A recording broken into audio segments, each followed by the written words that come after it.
In today's video, a brutally vicious bear attacks a 43-year-old man while on a solo hiking trip in one of the most densely populated areas of bears, the Great Smoky Mountains. Hit that like button and subscribe right now. This is the terrifying bear attack on Patrick Madura. Welcome to Final Affliction. The United States currently has 423 national park sites, covering every state and landscape imaginable. These parks were created to protect wildlife in their natural habitats and reduce the impact that human activities may cause to them. The Great Smoky Mountains National Park in Tennessee and North Carolina is currently the 19th largest protected green area and is the most visited park in the whole of the United States, attracting over 14 million visitors annually.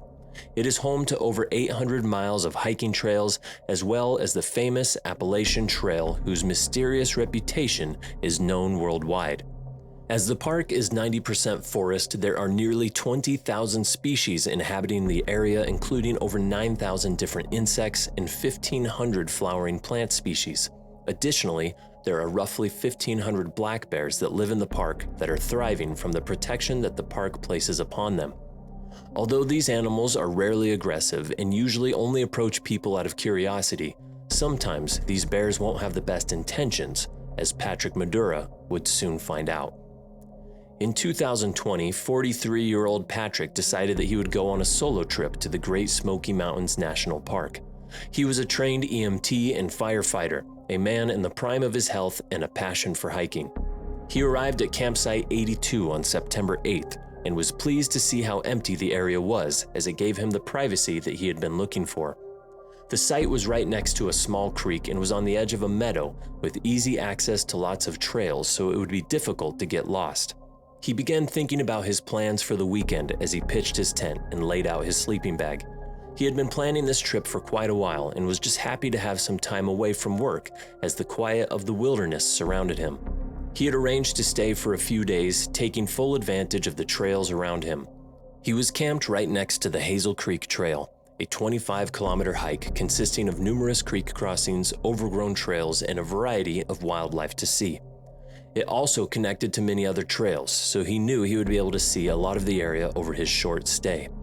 As his campsite was one of the more remote, it is known that there would be very few rangers or people around if anything were to go wrong, and you're essentially left to fend for yourself.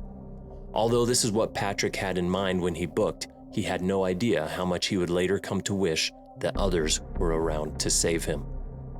A few days after Patrick had settled into the camp on September 11th, another group of campers arrived at campsite 82, ready for their own adventure. When they arrived, they noticed Patrick's tent ominously flapping in the wind, and thinking that this was odd, the group went to investigate. Even if you think that you are completely isolated and are not at any risk of theft, it is still common practice to close up your tent properly, because if you don't, animals may become the robbers instead. The number one rule is to always have your tent closed, so why was this solitary tent wide open in the middle of the day? As they peered inside, they noticed that everything seemed to be in order. The sleeping bag was where you would expect it to be, and all of the belongings were still there. Looking around the tent, they noticed that there was a large area of flattened grass, which only seemed slightly out of the ordinary, as it could have just been from another tent flattening the area down. However, then they noticed the blood along the ground, a gruesome amount of blood. The blood trail led away from the tent towards the creek, and as the group continued to follow the trail, they saw a large bear about 30 feet away in the creek, seemingly eating something. It hadn't even noticed them as it was so engrossed in its meal. Suddenly, one of the hikers stepped on a twig, alerting the bear to their presence. The bear looked directly at the group, and they feared it would approach them. For now, they were safe. The bear was already full from its current meal and turned away. They scrambled away quickly, leaving the campsite to call the authorities as they feared something terrible had happened to the previous camper. Unfortunately, they were in a signal dead zone and had to travel for quite some time before they were able to call anybody.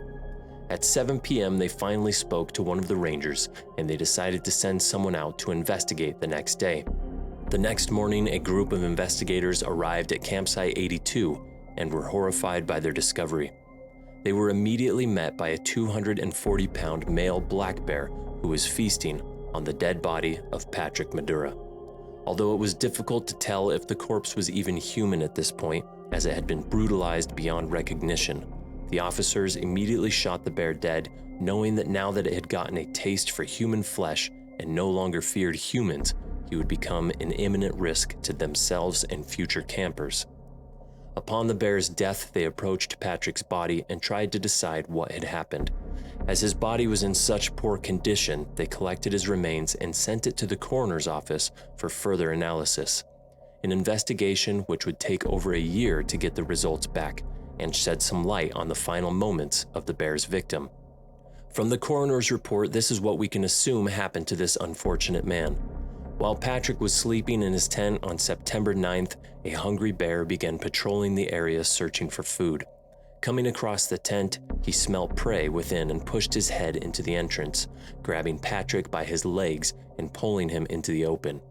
This would have woken the man up, bewildered and scared in the darkness. As he began to realize what was happening, it would have already been too late as he lay on his back facing a giant black bear. The animal would have used his massive body to smash down onto Patrick, shattering his ribs before beginning to bite and claw at Patrick's face and neck. There were lacerations across his hands and legs, suggesting that he was fighting back hard using all of his training as a firefighter to survive. He would have been terrified feeling his own body being slowly ripped apart, feeling the hot breath of the bear on his body and knowing he would never be able to overpower this huge animal. When the bear realized that his prey was fighting for his life, he locked his jaws onto Patrick's skull and bit down hard. He had already suffered from massive puncture wounds across his whole body, and now the bear finally won his battle with Patrick, perishing from the final bite to the head which broke his skull.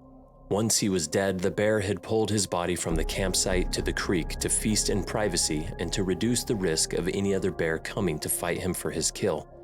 A truly horrific death for someone who just wanted a weekend break in nature.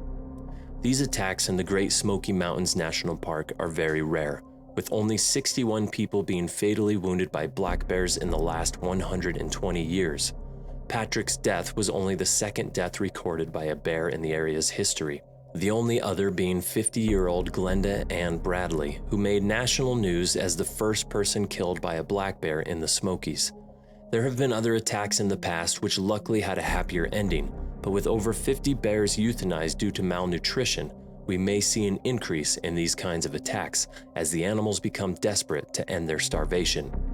The parks have made many statements to try and ensure that their visitors are kept safe, encouraging people to be aware of their surroundings, travel in groups, and teaching people the correct way to hide their food. The best way to survive is prevention, to avoid any contact with these animals from happening, and how to survive if you are approached. These bears are simply searching for food in a constantly diminishing area of land that is failing to feed them, so they are forced to search for food in other regions that they would normally avoid. Bear sightings in residential areas are slowly increasing as they venture out of their habitats, but as long as people keep their distance, they should be able to avoid the same events that Patrick Madura endured, leading up to his final affliction.